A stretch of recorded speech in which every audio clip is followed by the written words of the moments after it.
Since when did we have a crewmate in the house? No. We have the Sussy Baka crewmate. No. Jesus Christ. My mental state is slowly deteriorating by the second. Nah, just kidding. Dead game jokes aside, how's it going, guys? ThunderBuddy01 here, back with another Radio Reviews episode, along with Kid Alex. Dude, what's 96? And you will probably be seeing me bust a nut to this radio, because holy shit, I've been simping over this thing like mad ever since I found out that this existed. So basically, this is one of those weird third-party brands that you're not really used to seeing all that often. But this is like a gem. It's like, I want to say it's like a 3-star rarity gem, if I remember correctly. Yes, it is. And honestly, I can see why. We will cover that in this episode, because in this episode of Radio Reviews, we will be taking a look at literally a fucking crewmate. I'm gonna keep doing this to traumatize you. Live Kid Alex reaction. but nah, all Among Us jokes aside, we're gonna be taking a look at the WeatherX. I already forgot the model number. I'm gonna look at the back of this thing. RWB8817DT. Yes, I know this off the top of my head. Thank you. We're gonna be taking a look at this thing today. Yep. I'm not even gonna try and say the model number again. Okay. In this episode of Radio Reviews, we're going to be taking a look at, no, I'm not going to fucking say it. I'm not going to steal Nicholas's joke. The WeatherX RWB8817DT.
Okay, so the WeatherX RW whatever the flying fuck. So WeatherX RWB8817DT.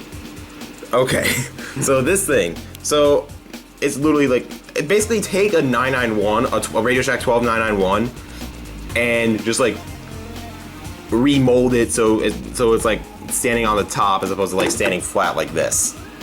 Someone confused it for a spark once, and I don't blame them, honestly. I wouldn't blame them either, in all honesty, because like the spark, which is like right over there, it pretty much has like a similar design. Like you have the blue screen up here. I think the spark is more of a white screen. Mm-hmm. But you have the circular speaker over here. You have some buttons on the front. But the only difference is between the spark and this has like... This has weather band. Yeah, this has weather band. This has a... Same. And yep. Like actual like customization. Yep. And yeah, let's just... And pretty much... And I bet if like this backlight was turned off and you only focused on just like the screen, like mainly the bottom part of the screen, if it'll freaking come on, you can focus.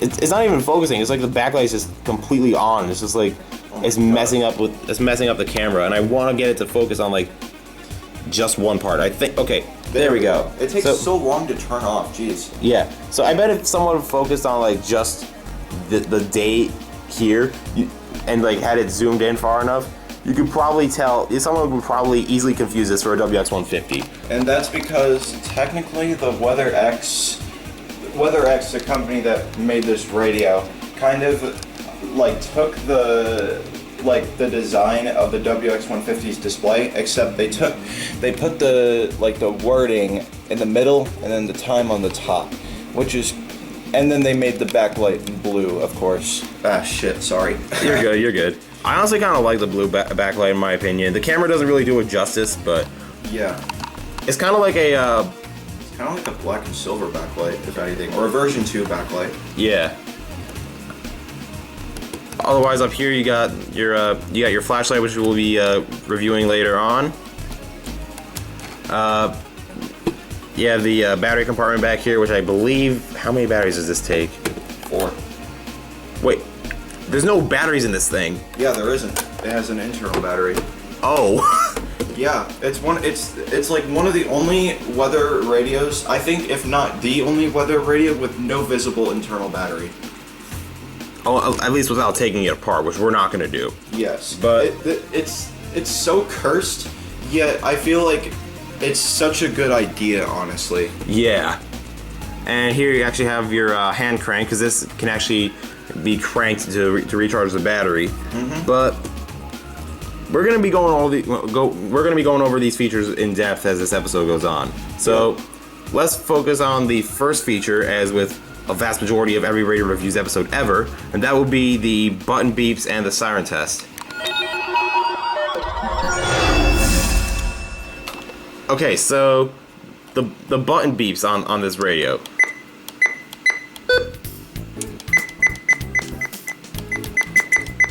They get louder and quieter depending on the volume adjustment. Kind of, I think that's also like the WX150. Actually, no, the WX150 I believe is set. Oh.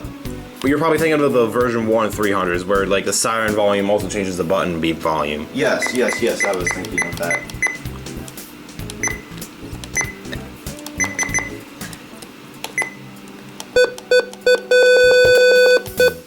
Okay, before I kill this radio's internal battery, I'm probably gonna try and do a quick siren test on this thing. And since we are in an apartment as opposed to being, well, at an actual house, I'm gonna try and make this quick. I don't know what the, okay, even on low this thing sounds like really loud, so I'm gonna cover up the speaker real quick.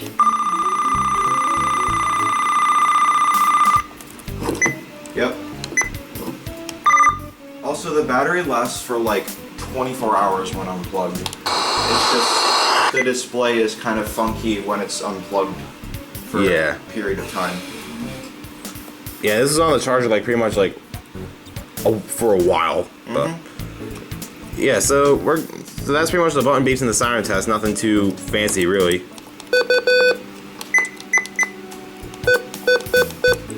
There's 2 different tones for it.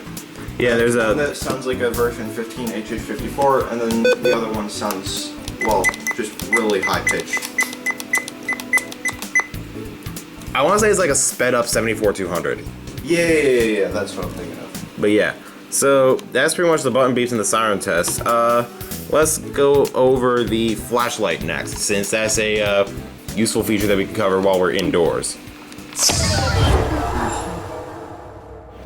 Okay, so as I go into the pit of darkness, so the flashlight up here, there's actually 2 different settings on here. So there's the regular flashlight, which as you can see, it aims.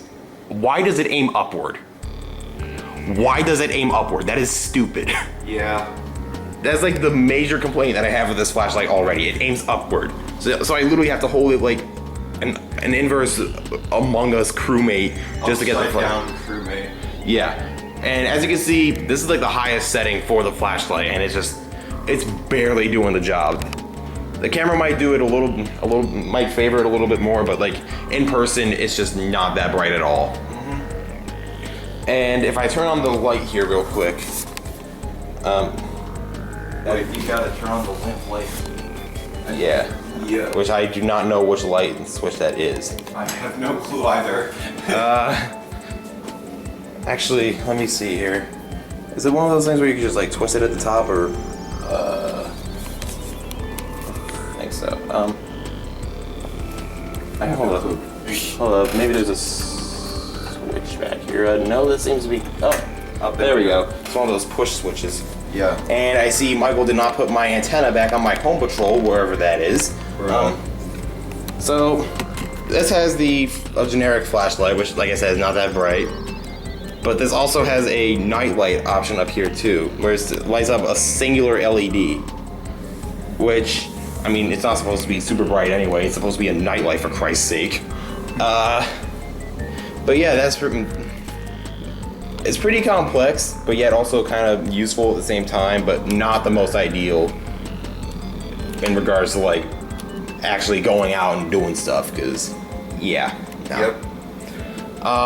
That pretty much covers the flashlight and the built-in nightlight feature that this has.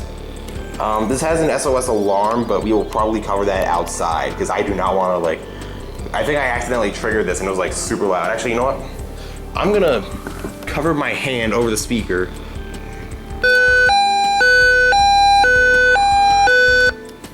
That's the same siren noise that it makes when you missed an alert for 10 days. Wait, really? Yep. I think MetroBuilt 49 posted a video about it. Jeez.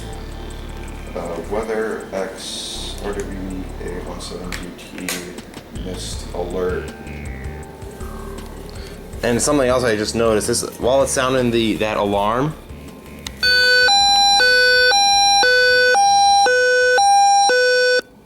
I think it lights up a few LEDs. I'm not sure how many because I'm literally doing this one-handed here.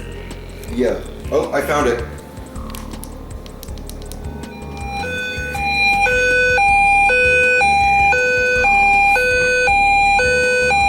Fails to decode a message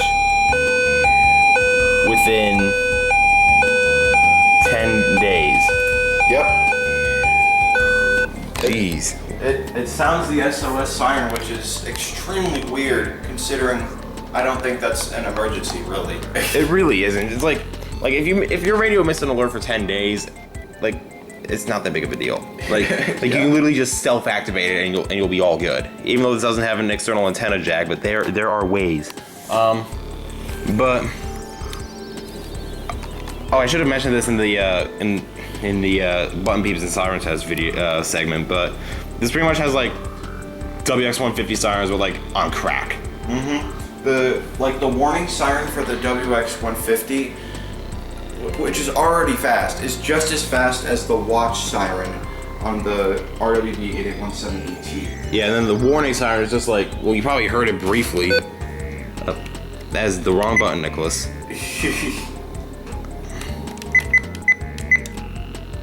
And I think select. Yeah. Wow, guys, can you believe it? It's only a few days away. Oh my god. I am so happy about this information. Alright, so now that we covered the flashlight, the nightlight, and I guess the SOS alarm,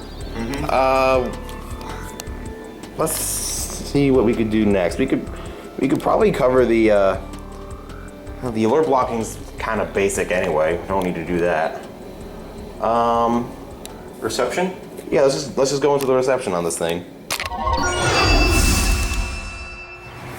All right, so we are back outside, and as you can see, all the Centerville traffic is over there.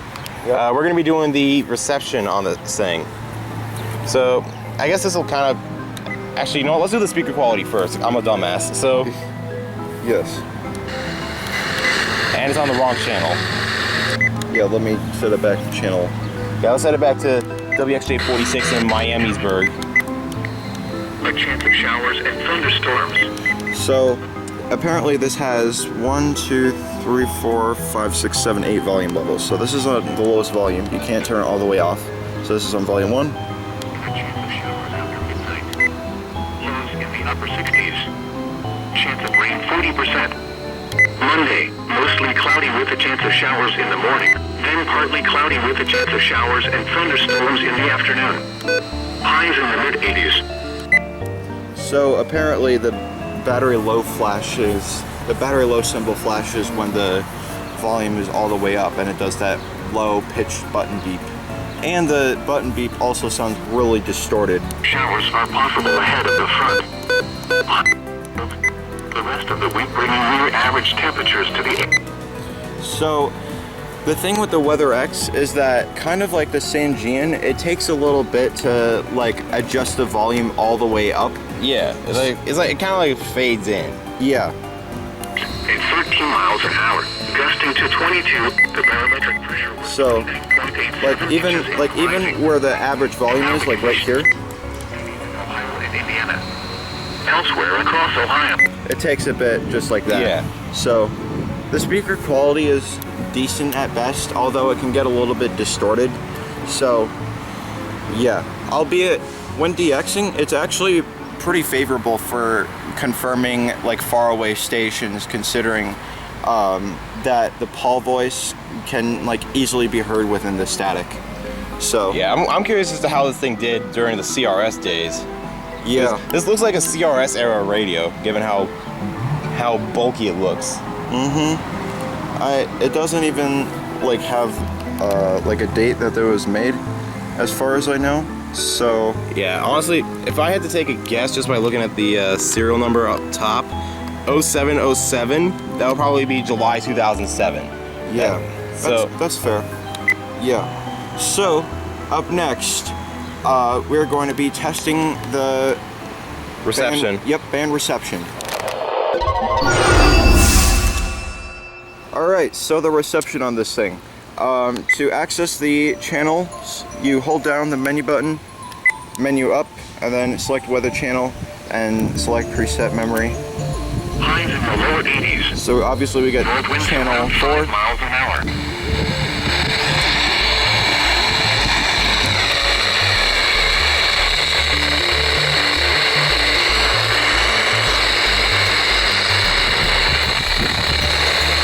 Something on channel 5 right now. Oh, it just... Yeah, if you don't press the button after a while, it backs you out. Yep.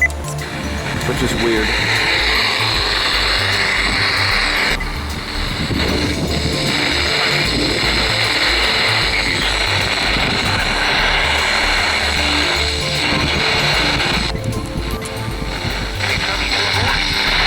WXM 69 in Otway, Ohio. Just like the last episode, I'm struggling to pick up the signal.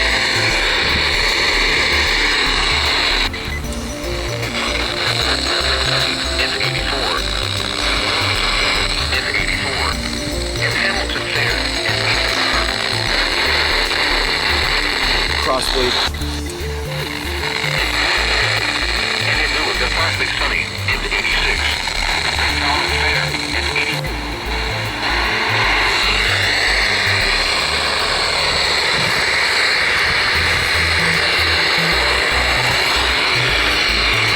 I can hear something. But not much. Oh, and it fucking backed me out again.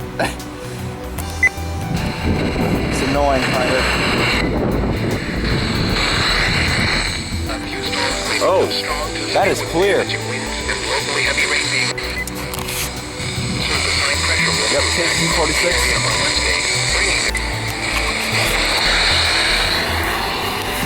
Let's go out here.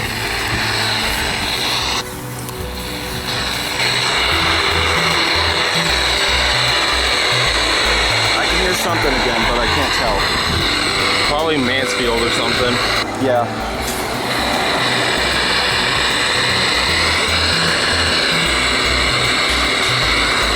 Yeah, let's check out channel 5 again. Oh.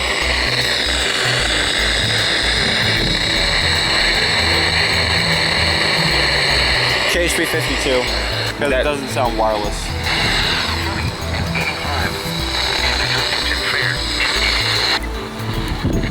Saturday, partly cloudy. Highs in the upper I can hear 80s. crossblade again. Saturday night, partly cloudy.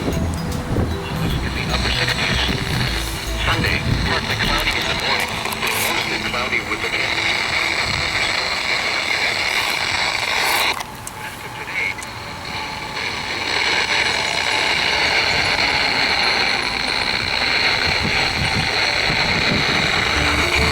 Okay, yeah, KIG 86 and KH 42. Yeah.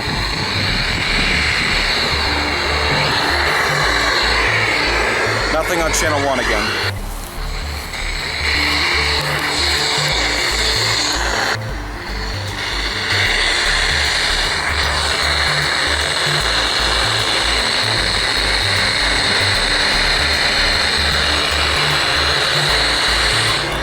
I can could hear what sounded like wireless on channel 3, so I'm assuming that's WWG57. Yeah. Okay, so in summary, we got nothing on channel 1, which is fine, I guess. I mean, we couldn't confirm if it was like KDO94 or what was it? KDO94 or KC97 like last time. Yeah. We got KCC46 in Athens, WWG57, I think. WXG46, obviously. Yeah. KHB52, WXM69, and KIG86 and KIH42. So, yeah. Generally, this thing is really good at DXing, at least back home, but I don't think it's performing too well right now. The farthest station I've got with this thing with Tropo is KZZ67, Blue Rapids, Kansas. Wow. Which is a Topeka run station, I believe. So, yeah, this thing is generally good. It's just sometimes with the static sound, it can be like generally either difficult or like medium difficulty to like figure out if you can hear Paul, of course. But wait, did I just? Oh, I forgot to said expride. Expired. Oh, expired. Oh, Jesus. That's another thing we have to review. Oh, goodness. That'll be fun. But yeah, generally this thing is good at DXing, but again, the static is sometimes kind of annoying whenever trying to hear a Paul noise. So yeah, that's the reception.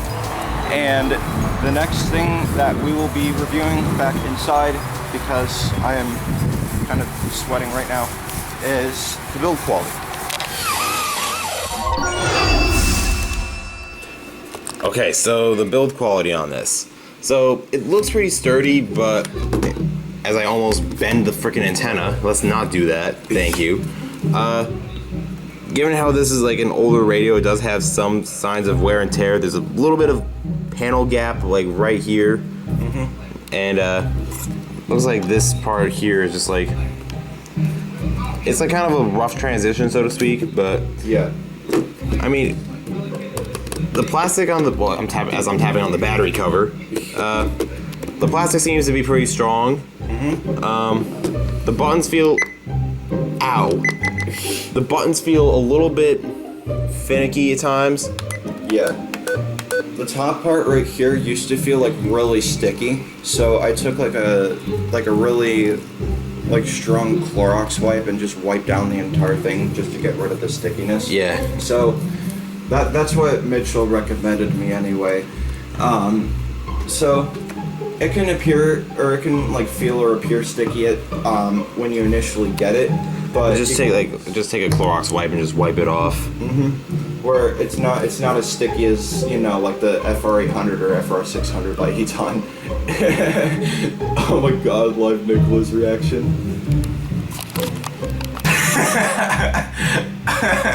He's traumatized. No bitches. No Spitting out the ass. But yeah, it feels pretty sturdy. I'm not exactly too fond of it. But I was just told something while we were doing the reception that this thing has a little bit of a glitch on it, and let's just cover that right now.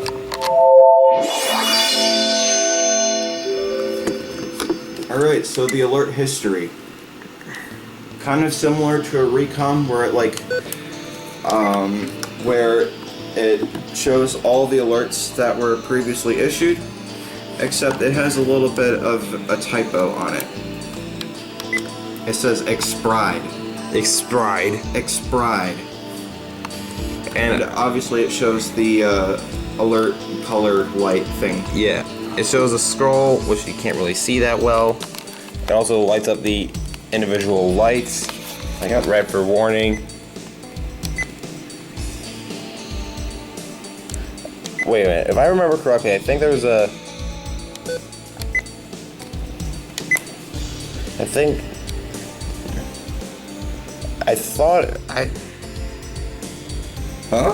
it was did you point out like a glitch or something where it was like misspelling tornado or something? Tornado? Wait. Or was it? I think that was a different radio. I'm not totally sure. Unknown message, but yeah. That was, well, self-activating.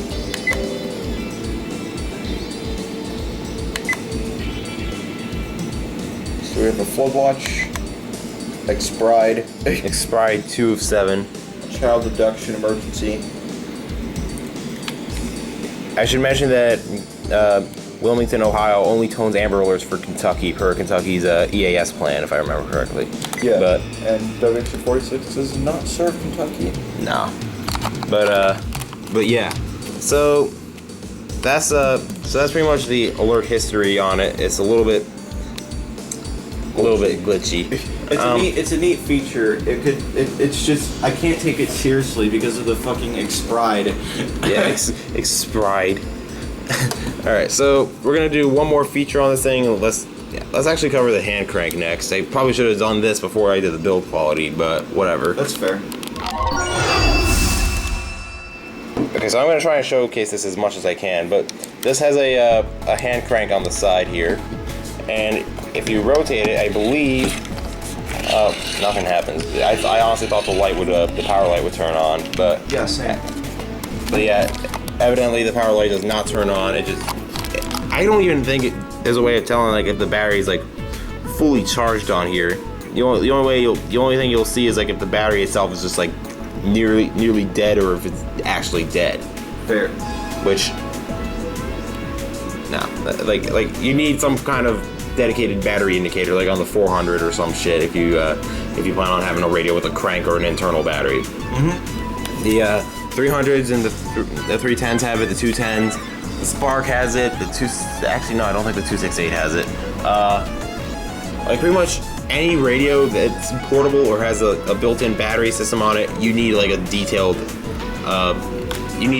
battery indicator. Even if it's like a desktop radio, it's nice to see how the status of your battery life without having to like guess and say like, oh hey, this radio's at 3 bars of battery. Unplugs it, immediately dies. Yeah, I mean the fucking radio itself only has a battery like X symbol that I showed while testing out the speaker quality because it's super loud. It got super loud to the point where the battery like X symbol showed Yeah, up. the low battery symbol. Yep, even though it's fully charged, which is super weird. Oh, and also the WX268 has that blinking light for ready whenever it's on battery power. I forgot to mention that. Yeah. But it doesn't necessarily have a battery symbol, I don't believe. It just has low battery where the alert would scroll, but yeah. Yeah. Yeah, so that pretty much covers all the basic features of the WeatherX. The antenna's pretty decent, so we didn't need to really cover that. Plus the antenna's like a basic feature. It's really only used for like complimenting or complaining about it, but yeah, so I feel like the last feature that should be worth noting is the FM AM band. oh good Christ. I feel like with the AM band. Alright, so the AM FM on this. It's not good. I kind of compare the design to this to the Spark because, you know, who wouldn't confuse it at some point? But to access the FM AM band, you pretty much, oh wait, I set this on the wrong channel, but ignore that. You pretty much access the function band. This has aux on it, so that's pretty cool. Nice. Yeah. You can switch the frequencies by these buttons right there. A 1 kilohertz step. This doesn't even like transmit at all. Let's see if I can tune this to 99.1. No, let's not get a copyright infringement on this channel, please. I said let's not. Good off.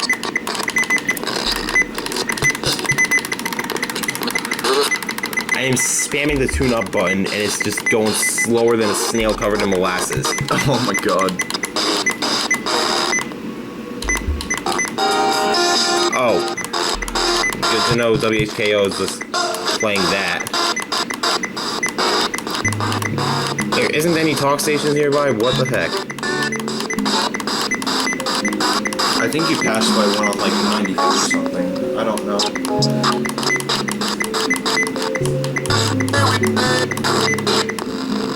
It's all distorted on some frequencies. Like 104.5 doesn't even do anything. There are just some frequencies that will be completely blank.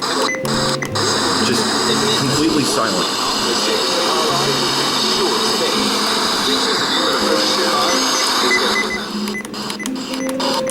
It's easy to confuse the buttons on it.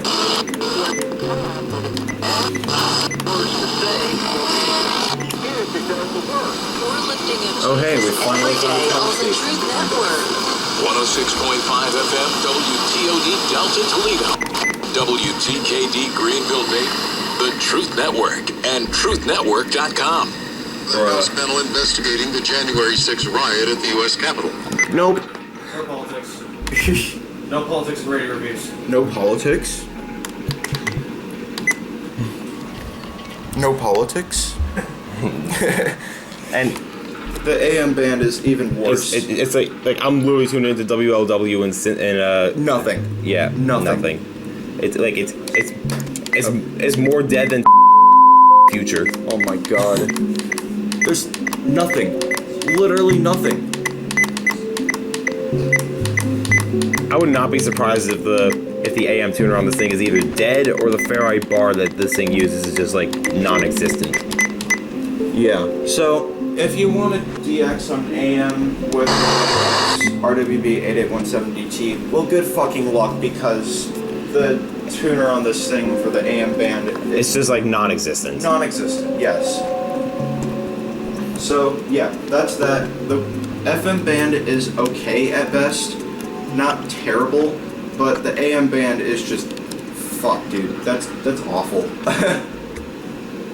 All right, and now that pretty much everything has been reviewed for this radio, why don't we get to the final thoughts? All right, the final thoughts on this thing. So now that I learned on just how jank the AM and FM is, I would say that my respect for this radio has kind of gone down a little bit. But the weather band DXing though, this is pretty much this radio's only saving grace. I have yet to. I honestly kind of want to get one for myself at some point, because it sounds really promising. Because keep in mind, Kit lives in Illinois and he got a Kansas station with this. Mm-hmm. The only comparable thing to this would be like me getting a Weather Radio Canada station on my 310 back at home. Yep.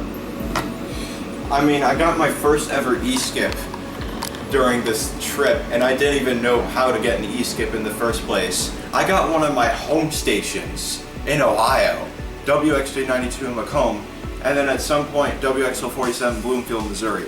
Like, Jesus Christ, this Yeah. ER300 is really good at DXing. Yeah, same thing. Hopefully, the same could be kind of said for this if the conditions are right. We were kind of surfing the weather band on like a non-active DXing day. So, that's fair. Yeah. But yeah, honestly, this is. I personally like the look of it, especially when you hold it like this. Mm-hmm. Oh no. Oh no. Oh no. Live Kid LX reaction. But nah, just kidding. I really don't know why anyone would hold it like this. Like you'd have to hold it. You have to hold it like this to use the flashlight, which is kind of stupid. For real. But the SOS thing on this is just like the switch up here is very slidey, but Loud. yeah. Other than that, it's kind of decent. If you want to get these strictly for weather band DXing, go right ahead. Day-to-day use, maybe. I wouldn't recommend it as like a first starter radio, because it's kind of weird to program, especially with the WX150. I wouldn't recommend it because of strictly how like weird it is to set up, in my opinion. yeah. Like with the 4 buttons, like the right button acts the same way as like a 12-261 does, where it's like really fucking confusing for no reason. Yeah. They should have just done the same thing with like the 12-262 in my opinion, except the 12-262 has a middle button. Yeah. The hand crank is kind of decent. They could have done a better job with the materials up here, but other than that, I personally like the blue backlight. Y'all can shit on me all you want, but Blue backlights are sexy in my opinion. yeah, they really are. But yeah, that pretty much concludes this review of the WeatherX. Like always, be sure to strike them likes, flood that subscribe button, and twist that notification bell. Again, trademark outro for Thunder Buddy 01 Productions. Do not steal it. Also, be sure to subscribe to Kiddo X and Duneblaze 1996. Also, be sure to subscribe to Clay Ranger 143, Warner Waves WX8798, and Miss VR. That was a pain in the ass to say. Also, be sure to subscribe to, since he was also featured in this season. Also, be sure to subscribe to East Norcar WX. Probably should have said that earlier, but whatever. Yeah, but like I said, but hope you guys enjoy. This is Thunder Buddy 01 signing out, along with KLX. and we will be reviewing a pretty interesting scanner next. I will not say what it is, but I think you can kind of put the pieces together.